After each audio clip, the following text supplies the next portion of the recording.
isa sa uso ngayon sa music scene ay SB19, ganyan. I mean, have you listened to their music? Of course, And may bias SB19. ka ba sa kanila? Yeah, nakalaro ko si Estelle at saka si Justin ng badminton. Wow, they play badminton. Yeah, that's yeah, they play badminton. And yun yung nag-fanboying moment ako sa kanila. But at the same time, syempre, we were just playing badminton. So dapat hindi ako masyado magpakita ng pagiging fanboy ko. So, and mutuals naman kami. So, okay naman kami. Okay.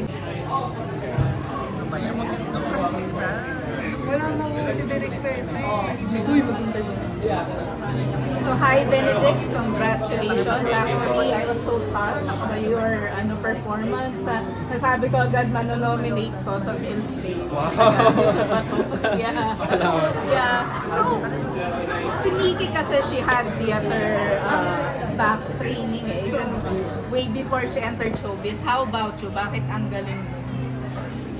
Wow, grabe yung tanong ng ba't ang galing. Siguro po kasi talaga, you can never really go wrong when you're passionate about what you do. Pag talagang mahal mo yung ginagawa mo and you really respect kung ano yung ginagawa mo at yung mga naunang mga ginagawa na to, may pagpapahalaga ka sa lahat ng mga bagay. Feeling ko it will just really come naturally na ma-discover mo rin sa sarili mo yung mga skills na pwede mo pang makuha. Of course, including din yung pakikinig mo sa mga nakakatanda talaga. Baka ma-open sila sa nakakatanda. Sa mga mentors, gano'n, sa mga pwedeng tumulong sa'yo. And I think I just really love acting in general, performing. I love the stage, I love the screen, I love storytelling. How's working with Nikki? May mga nabigay ba siyang advice sa'yo? Oh my God, yes. Ate Nikki. My mom here next to Normal is just so pure. She's so kind. She always gives me advice every time I feel like, feeling down and frustrated about the day na parang tanga ko, ganun. Parang you can't help sometimes na maramdaman sa sarili mo na tanga mo, ganun, parang ba't di mo alam to, ganun. Pero she is always there to remind me na not to be too hard on myself, which most of the time I am hard on myself. So parang siya yung nagbibigay talaga ng kalma at banayad na mga salita para pakalmahin ako. You know what? Just really focus on this and everything is well.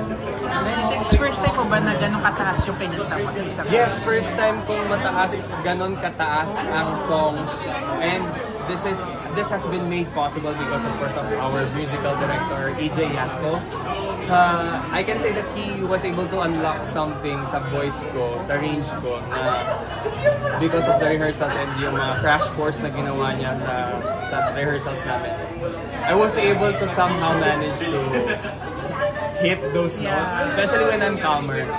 But kanina, the first show, adrenaline, talagang dug-dug-dug-dug-dug, so parang mas tensionado. But for calmer days, I think he was able to teach that to me, na unlock niya yung range na yun sa akin. So, thanks to EJ. Benedix, do you have any favorite musicals or plays? Upcoming po? Musicals or plays, yung mga napanood mo? Yung mga sa Broadway po? Kahit Filipino, may Filipino. mga musicals or plays ka na napanood before this?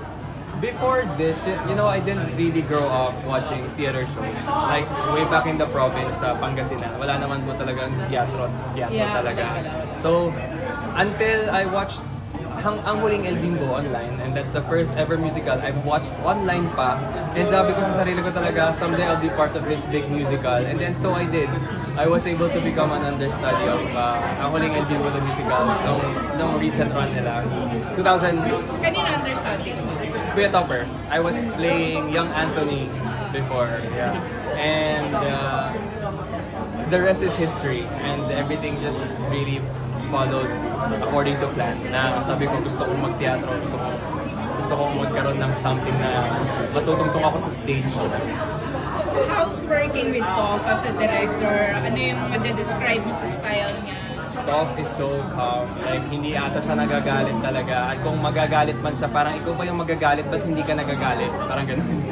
bakit hindi nagagalit sila parang, pero that really helps a lot in nurturing us at the same time. So hindi siya naging problem talaga having Yeah, so, last question na lang. Thank you, Benedict. Please invite the audience na lang to watch Next to Normal.